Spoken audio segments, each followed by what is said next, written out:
Hello everybody, it's Paul Neeson with Torah Life Ministries. And you know, we are all children of the Most High. And there's a great organization I'm going to have on the show today called Feed the Children. This isn't for the children that are already being fed. It's for the children that are needy. And we are all children of the Most High. So we need food if we're hungry. And where are we going to get it? Well, most of us have been provided by one way or the other with the means to get wonderful tasting food and even healthy food. But not many people know it. There are many people around the world that are homeless that do not have the opportunity not only to get healthy food, but to get any food at all. Well, I'm really excited because I've been praying about this for a long time, and I just met one of the perfect organizations for people to get involved with. I'm here at the Beyond Organic Conference in South Florida, and one of the reasons I got involved in Beyond Organic was because they're teaming up with organizations that go out there and help feed the needy, the children and the families of the homeless. And everyone knows that I have a passion to help the homeless, and I don't feel too proud or good to call myself a representative of Messiah when I see so-called believers of the Bible. These pastors have these big giant mansions, and there's some homeless person on the corner of their block and they won't even open up their home. This organization is helping people find places to stay and get food to eat. And it's a wonderful organization. So I'm going to have a guest on the show today who's going to be talking about the organization, but it's called feedthechildren.org. So you want to go check out their website.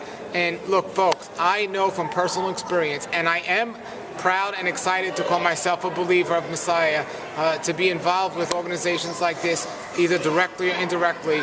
Even $1 can go a long way. Because, you know, remember the lady in the scriptures. She didn't have a lot of money, but she gave all she had, the 2 coins. And, you know, he saw it, and he sees our heart. It's not about only the people that have a lot of money and give a lot. That's a great thing. But even if you have a little, you can still give a little. Remember, no matter how much we've been blessed with, there's somebody that still needs to be blessed. And one of the greatest parts of having all the means to help others is to help others. So don't neglect it, everybody. And we're going to have the guest on the show right now, and he's going to be talking about this. And please contact them. It's one of the most important things we can do. And thank you. I take this message seriously here. So listen to what he has to say and check it out. So here's our guest right now. Okay, everybody, here we are with Tony from an important organization. You know, we have a passion here at Torah Life Ministries to teach about the homeless people. And Tony was just telling me something interesting about the true face of homelessness. Tony, why don't you introduce yourself and tell people about the organization you represent? Well, thanks, Paul. I'm Tony Sellers, Director of Communications at Feed the Children.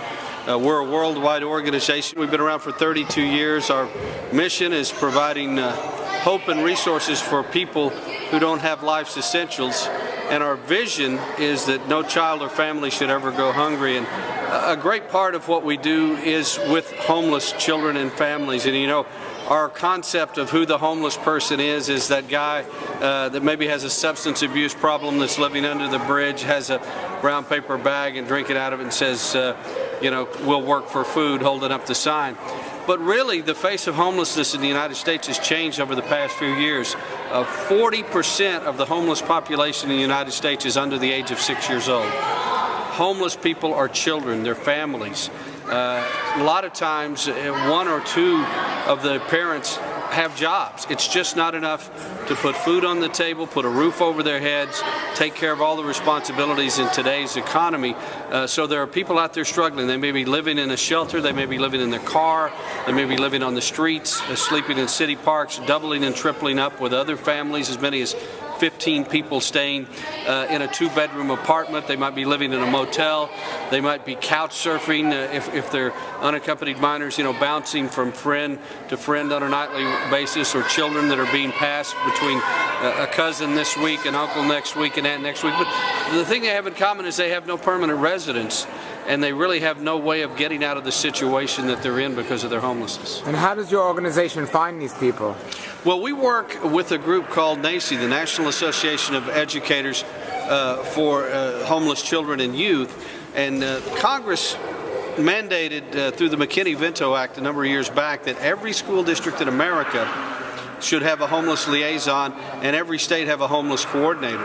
So now there is a tracking mechanism for the children So we know what their situation is. They're enrolled in school, and these liaisons are able to work with them one-on-one and find out. And that's why we see the numbers rising. There are more and more children being identified in this situation. And then once the liaison makes a connection with the child, they can find out more about their home situation.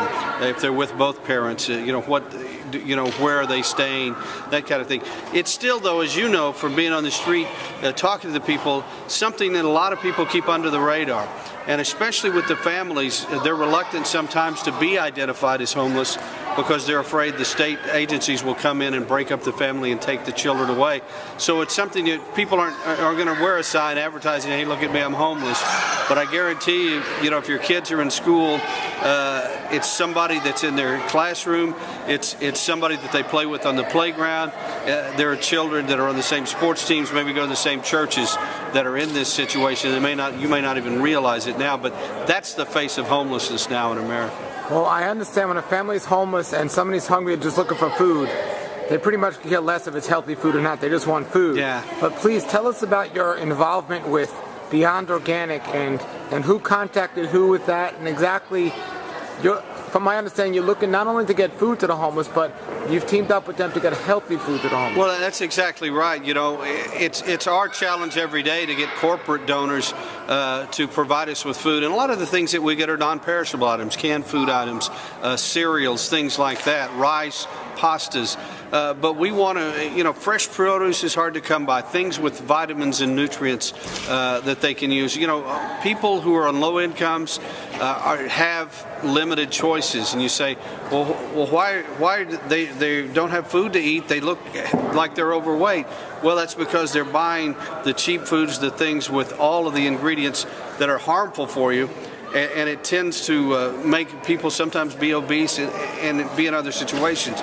So we are really constantly trying to improve the nutritional value of what we're able to provide to people and teach them about proper choices. And to be able to partner with a group like Beyond Organic to improve the nutritional value of our food, to get healthier foods, is something that's a great service to the people that we deal with on a regular basis. As far as the connection, our people here have known Jordan Rubin for a number of years through Garden of Life and other organizations that he's been involved with. And so we've had conversations from time to time, and when Beyond Organic came into being, it was at a show where, a food show, and the discussion became and said, we're involved with a lot of other organizations that are similarly structured to Beyond Organic. Here's a chance for you not only to provide product, but you can provide cash donations as well. It's a mixture. It's a great marriage. It's a way for us to improve the nutritional value of the foods and to help more and more people to make healthy choices. Now, the foundation of your company is a biblically responsibility to feed our fellow brothers and sisters around the world. Well, yeah, we're a Christian organization, and we don't preach to people. We don't require them to listen to a message. We don't put any stipulations on them. All we ask is you're hungry and hurting, we'll provide help and hope. But we embody the Christian spirit by following the teachings of Christ, who said, therefore the least of, minister to the least of these, and to show it through your actions, to show your Christian works and your faith through your actions. And that is the basis of our organization.